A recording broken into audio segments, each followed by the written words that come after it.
Amis du jour, bonjour. Bon, eh bien, je n'avais pas fait de vidéo depuis quelques temps pour la bonne et simple raison qu'il ne s'est rien passé de très particulier, en dehors des faits divers qui sont montés en épingle, dont un dont on va parler dans quelques instants.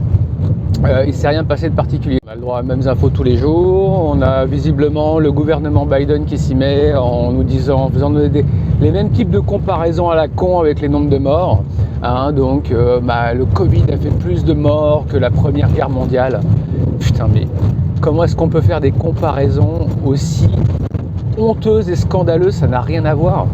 Je veux dire, c'est quoi la prochaine étape? On va faire un bilan comptable, mais par rapport à quoi? Je veux dire, par rapport au temps, par rapport au... je sais pas, la gravité des trucs. Je veux dire, je trouve ça, mais pathétique et scandaleux, quoi. Donc voilà, rien, toujours pas de solution particulière, ça cafouille, ils savent pas trop quoi faire, il y a toujours des espoirs de confinement, pas confinement, les hôpitaux sont débordés, mais en fait non. C'est-à-dire qu'en fait on entretient une espèce de cacophonie, à mon avis plus ou moins volontaire, pour continuer à maintenir un état d'urgence et maintenir les gentils petits moutons que nous sommes. D'ailleurs c'est ma nouvelle mascotte, qui est quelque part par là. Et voilà, donc il n'y avait rien de particulier pour le mois. C'était avant d'entendre une polémique qui, moi, personnellement, m'a frappé. J'écoutais ça sur l'excellente radio Sud Radio. Et donc, il y avait un débat sur comment s'appelle, vous savez, le maire de Lyon, là, qui a visiblement décidé à la cantine d'interdire la viande, quoi, de faire un menu vegan pour tout le monde, sous le prétexte fallacieux que c'était à cause du Covid. Donc il semblerait qu'effectivement Gérard Collomb l'avait également fait, peut-être dans d'autres circonstances et ça n'avait pas autant embêté les gens, ou alors il avait rendu ça de manière provisoire ou autre, je ne sais pas. Toujours est-il que là ça inquiète. Alors du coup j'ai zappé sur une autre radio pour avoir un peu un point de vue différent et je suis tombé sur l'affreux Pascal Praud de CNews, mais qu'on entend sur RTL, qu'on entend beaucoup trop à mon goût. Et là où j'ai été vachement frappé, c'est pas spécialement par la teneur des propos, parce qu'à la limite, moi je suis contre évidemment, parce que j'aime la viande, j'aime pouvoir manger ce que je veux quand je veux, et voilà, après c'est à moi de me raisonner ou de faire en fonction de mes convictions, mais qu'on m'impose les choses, je trouve ça très très moyen. Toujours est-il que donc ce Pascal Praud prend une invitée au téléphone. Et alors ce qui m'a frappé, c'est quand même la façon dont cette nana s'est présentée. Donc elle a commencé par dire qu'elle était avec beaucoup de femmes de beaucoup d'horizons culturels différents, gabonaises, nanani, nanana. Donc je vois pas en quoi ça a une quelconque utilité pour crédibiliser son propos. Donc déjà première chose. Deuxième chose, elle avait soi-disant fait HEC. Et elle voulait changer de profession pour aller vers l'enseignement. Et ensuite, elle nous a baragouiné, avant de rentrer dans le détail, qu'elle était en gros pour un monde de bisounours où tout le monde s'aime, tout le monde est beau, tout le monde il est gentil. Donc, ça fait trois choses qui, moi, me choquent. C'est-à-dire que je me dis, est-ce que cette femme est équilibrée? Parce qu'elle a soi-disant fait des hautes études. En même temps, visiblement, elle est paumée parce qu'elle n'a pas trouvé sa voie, ce qui peut se comprendre. Mais en plus, elle mélange le fait qu'elle est avec plein de femmes pour crédibiliser son propos de différentes nationalités. Je sens le bobo écolo, vous voyez, des hauts quartiers plutôt. Et ça n'a pas loupé, puisque elle a embrayé en disant qu'elle était favorable donc à ce type de mesures parce que la viande était reconditionnée, que c'était pas bon. Donc il faudrait qu'elle se renseigne, parce que pour le poisson c'est exactement la même chose, surimi et compagnie. Que ça faisait un grand recette et qu'il fallait manger mieux, plus près du producteur, nanana. Donc des évidences, mais vraiment des évidences, sauf qu'elle ne répond pas à la problématique. Qu'est-ce qu'on fait? Ça l'a pas dérangé elle. Pour elle, c'était pas un problème, parce que la viande d'après elle aussi, c'était la force. Elle faisait des parallèles qui étaient complètement démentiels. Notre bon ami Pascal Praud l'a trouvé absolument génialissime, il l'a invité d'ailleurs aujourd'hui, je crois.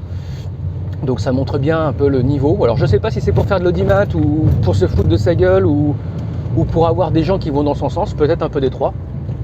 Mais je trouve ça vraiment révélateur d'un gros problème. Donc on a des enfants à Lyon qui sont privés de viande parce que ils ont voté pour un maire écolo, donc finalement ils récoltent un peu ce qu'ils sèment. C'est un peu bien fait pour leur gueule, ils n'ont qu'à changer d'ayatollah, j'ai envie de dire. Alors, je sais que c'est pas dans l'air du temps ou qu'il faut pas le dire, mais c'est un peu ça quand même. C'est vraiment les gens qui sont, voilà, ils sont dans le camp du bien, ils ont la bonne pensée, donc ce qu'ils font c'est top et il n'y a rien à en redire. Donc je trouve ça extrêmement choquant. Et voilà, surtout que je pense qu'ils auraient pu faire un mix, c'est-à-dire faire quelque chose qui corresponde véritablement à tout le monde et qui n'est pas soi-disant pour le Covid. Je pense que c'est vraiment une manipulation politique pour commencer à imposer des idées, quoi. Bref, voilà. Donc c'est particulièrement agaçant de voir qu'on se sert encore du Covid une autre fois pour une nouvelle idéologie, quoi. Bref, je trouve ça assez triste. Hop là, pardon. Faut faire attention quand même quand on est au volant. Mais ouais, je trouve ça vraiment particulièrement triste. Bref. Pour conclure sur cette histoire, moi je trouve ça scandaleux de commencer à lobotomiser les gosses. Et j'en ai vraiment après les pseudo-écolos, parce que pour être très honnête avec vous, l'écologie, je pense qu'effectivement ça concerne tout le monde. La problématique, c'est ces espèces j'ai pas d'autre mot, de connards, d'écolos, de merde, voilà, qui se disent écologistes en fait, hein, qui sont plutôt politisés et qui sont, comment dire, instrumentalisés, embrigadés. Hein, et qui sont prisonniers de leur certitude. C'est-à-dire qu'ils n'arrivent pas à concevoir un monde en dehors de leur petit prisme égoïste. Parce que c'est des gens qui disent aimer la nature, mais en fait, ils s'y intéressent pas, ils la connaissent pas. Hein, c'est les mêmes genres de gens qui vont avoir des chihuahuas ou des chats avec des fringues. Voilà. Est-ce que dans la nature, est-ce que véritablement dans la nature, ils en ont? Non, ils en ont pas. Voilà. Est-ce qu'on on leur donne des croquettes dans la nature? Non. Ils se débrouillent, ils chassent, etc.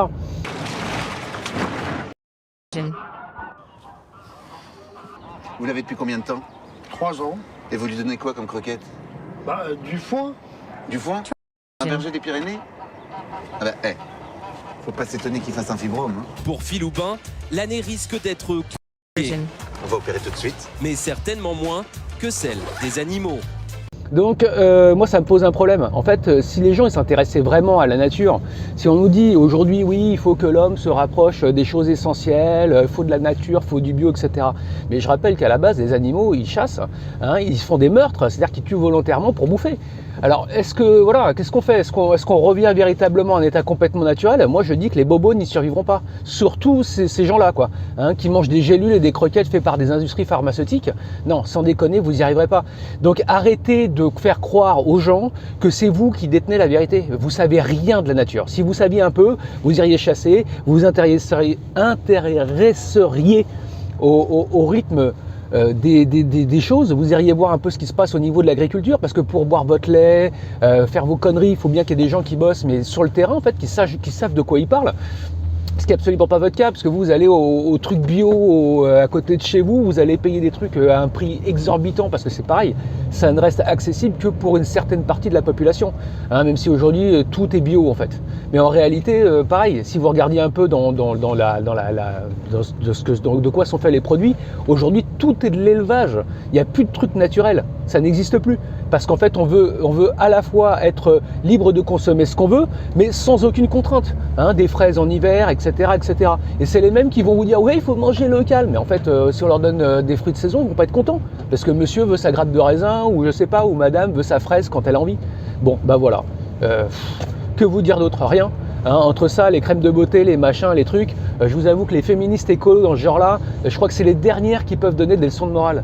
C'est les plus hypocrites en fait. C'est vraiment des gens qui font semblant de continuer à se convaincre que c'est problématique.